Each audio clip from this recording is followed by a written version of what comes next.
Voilà, Émeric, on vous écoute. Mesdames, Messieurs, à nouveau, bonjour et bienvenue dans la revue de presse.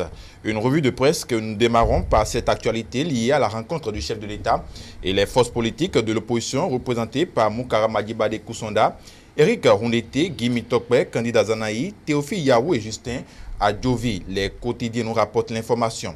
Au thème de près de 3 heures d'échange, ces derniers n'ont pas eu vraiment gain de cause par rapport surtout au point lié au certificat de conformité, ce qui pousse les 4 vérités à dire que les lignes n'ont vraiment pas bougé. RAS s'exclame, matin libre, les problèmes restent intacts. Au cours des échanges, les représentants de l'opposition ont exprimé leurs préoccupations relatives, entre autres, au rejet de leur dossier de déclaration de conformité à la nouvelle charte des partis politiques et l'introduction par la Cour constitutionnelle du certificat de conformité dans les pièces du dossier de candidature. Selon eux, c'est une exclusion de l'opposition de ces législatives et cela n'est pas possible dans une démocratie. Mais pour le président Patrice Talon, la participation de l'opposition ou non à une élection ne dépend pas de lui, mais plutôt des partis qui composent cette classe politique. Votre présence aux élections dépend de vous, placard dans sa manchette, le matinal. L'absence de l'opposition sera malheureuse, mais cela ne sera pas de ma faute, car pour le chef de l'État, il faut respecter les lois de la République, souligne Fraternité. Pas d'arrangement politicien, s'exclame le quotidien du service public La Nation. Le président ferme sur le respect des tests, mentionne le Béninois libéré. Il a réaffirmé à ses hôtes que c'est au parti de l'opposition de tout mettre en œuvre, et ce, conformément aux tests de la République pour se maintenir dans la course pour ces élections. Il les a également informés qu'il a donné des instructions au ministère de l'Intérieur, au ministère des Finances et au journal officiel pour des heures supplémentaires afin que les dossiers de ces partis soient traités. Preuve de la bonne volonté du chef de l'État qui, selon Best Info, évite au Bénin une crise politique.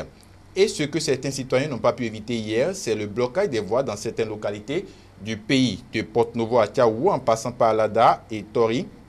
Les populations ont exprimé leur mécontentement face à la non-délivrance du certificat de conformité à certains partis politiques de l'opposition. À Porte-Novo, il était très difficile dans la matinée de ce lundi 25 février d'entrer et de sortir de l'unique pont de la ville. La circulation a été bloquée déjà aux environs de 6 heures par des dizaines d'individus, certainement de l'opposition, au regard des messages écrits sur les pancartes que certains d'entre eux brandissaient pour réclamer des élections législatives inclusives le 26 avril prochain. Ils avaient en main des branchailles, des tam-tams et des castaillettes pour exiger la délivrance sans délai du certificat de mise en conformité aux partis politiques de l'opposition. Les manifestants ont assiégé le pont, rendant plus compliqué la circulation qui était très difficile habituellement tous les lundis matins à cause du flux de personnes qui en sortaient ou entraient pour aller au service. Mais dans leur élan, ils ont été visités par les forces de l'ordre. Les 4 vérités disent que la police promet d'arrêter tous les manifestants.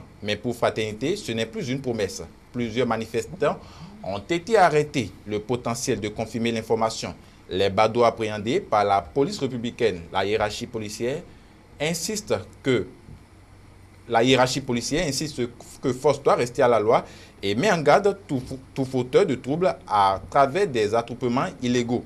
Tous ceux qui ont pris part aux manifestations seront présentés au procureur de la République, conclut Fraternité. Dans les dernières secondes de cette revue, le dépôt des dossiers de candidature pour les législatives du 28 avril prochain connaît son épilogue ce jour à la Commission électorale nationale autonome Sénat.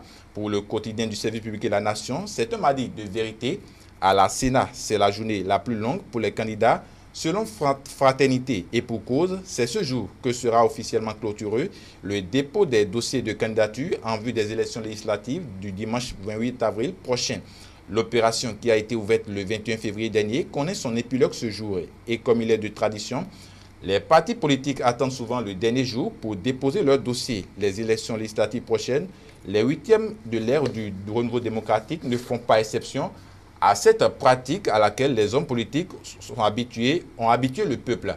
La preuve en est que jusqu'hier, lundi 25 février, soit 5 jours après le lancement de l'opération, aucun dossier n'a été enregistré par la Sénat. Les candidats se font désirer.